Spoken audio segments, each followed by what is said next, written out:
This was once a bustling household where Sechaba Mashao raised his 3 children, David, Barbara and Sechaba.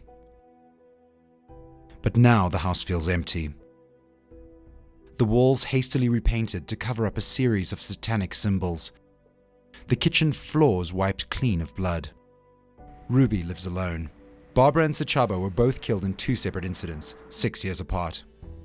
In 2012, Sechaba went missing. His body was later found by the Roodepoort rail station, his head separated from his body. Police first theorized that the 28-year-old had been hit by a passing train, but the wound was too clean. Train officials also confirmed that no one had been hit on the day of Sechaba's death. An inquest was opened to investigate, but 6 years passed before a suspect was named. In 2018, Ruby was hospitalized after suffering a stroke, leaving Barbara and David living alone at the family home. But in August that year, Barbara's body was found decapitated in the kitchen, her head lying in her own arms after being sawed off with a kitchen knife. David was nowhere to be found. A neighbor had, however, seen him at a nearby taxi rank. He was eventually apprehended by police and in October 2019 faced trial in the Johannesburg High Court for both of his siblings' deaths. And when they told you, did you believe it? How did you feel? It was stated I think so. And what was David like as a child? He was like a normal child. I don't know, whatever. Did you ever think that he would be someone who was capable of killing someone? No. What was the relationship between David and Constance? How did they get along? No, it was bad relationship, both of them, because David used to steal clothes, phones from Constance. Yeah. It was bad, very bad. Very bad. The state prosecution alleged that David was involved in a satanic cult. His lawyer, reading his client's confession on his behalf, explained that David had read about Satanism and became curious. While I was alone in the house, I would read an article which talks about actions of Satanism, and I then started to develop an interest in the religion of Satanism. I then decided to join and became a member of this satanic religion. The docket shows that when the police arrived at the scene of Barbara's murder, they discovered satanic symbols painted on the walls around the house.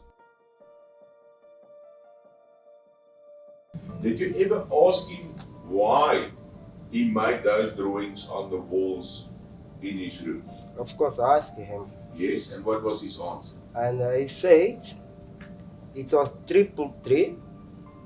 333? Yeah, 333 in the hall. I said, what does mean that? He says a half of 666. And then I say to him, what's mean that? 666 what? He said, I will worship the devil. I will worship the devil.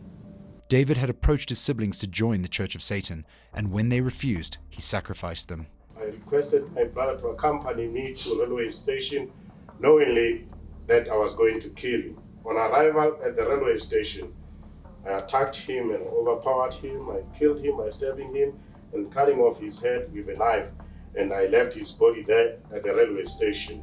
Secondly, on the 16th August 2018, my sister and I were at home when I decided to attack her, stab her, and cut off her head with a knife. Judge Frans van der Westhuizen sentenced David to 2 life sentences. You haven't got respect for life, but for your own brother and sister, to kill those people, to me it's very serious and it's very concerning. And it seems to me that the only way I can describe it is that you are a very, very dangerous person. I am of the view that there is only one sentence to impose, and you are sentenced to life imprisonment on each of counts 1 and 3. While the court proceedings may have provided some closure, nothing will mend this broken family. For Ruby, however, there's no way he can still see the same church-going boy he raised. And when you look at him, is he the same person that you saw 1 year ago, or is he different? That was different. It was different, yeah. So does it feel like you are looking at your son when you look at him? No. It wasn't my son. It wasn't.